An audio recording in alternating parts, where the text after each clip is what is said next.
entire things. I'm Ryan Burns, student number 115507597, and I'm going to talk today about my assignment 1 in Ec1108 with Dr. Robbie Butler. So this assignment was based on readings that Robbie Butler had prescribed to us throughout the year. So I chose Hot or Not by Dan Early, and in the assignment it was broken into 3 parts.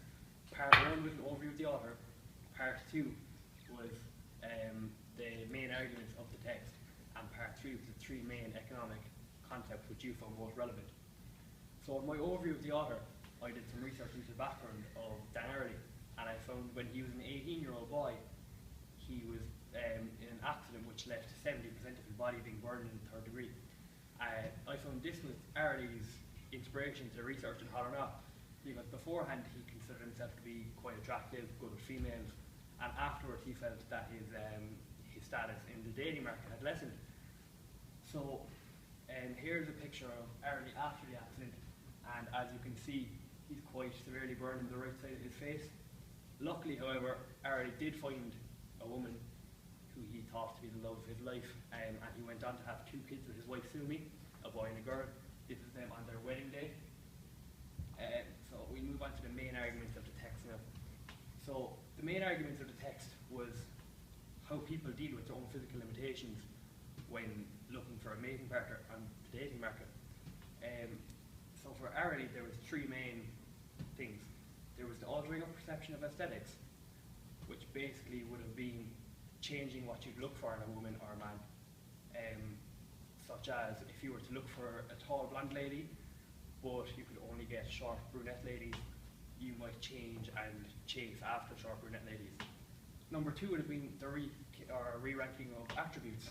So rather than looking for a highly attractive woman, you'd probably go after someone with a sense of humour, or someone you thought to be intelligent or had similar interests with. And number 3 would have been to not adapt, which is basically keep going the way you're going, keep after that tall blonde lady, and don't change, which often led to people being unhappy and sometimes alone, which was never ideal for anyone.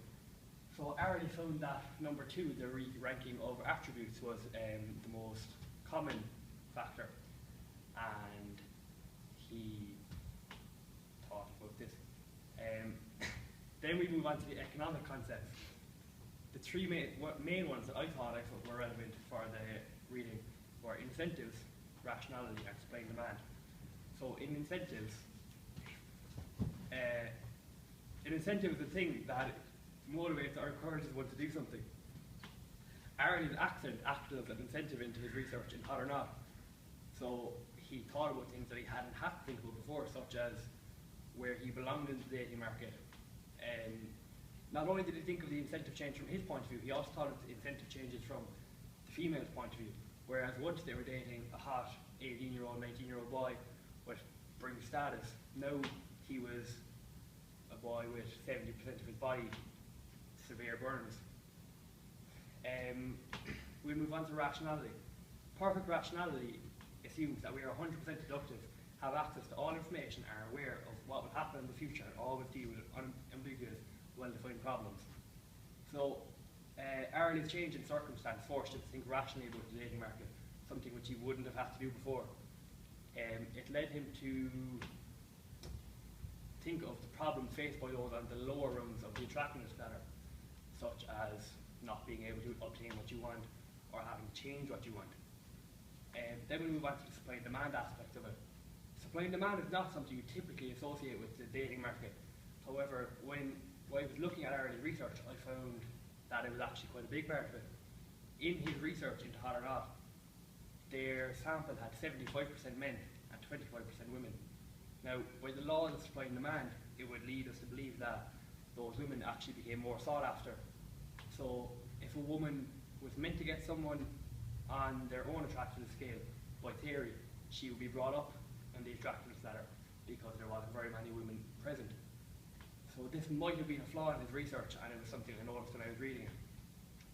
But in a larger scale, population differences always have something like this, because as an example, in the world there are more females than men, so that means men might not have to change what they look for.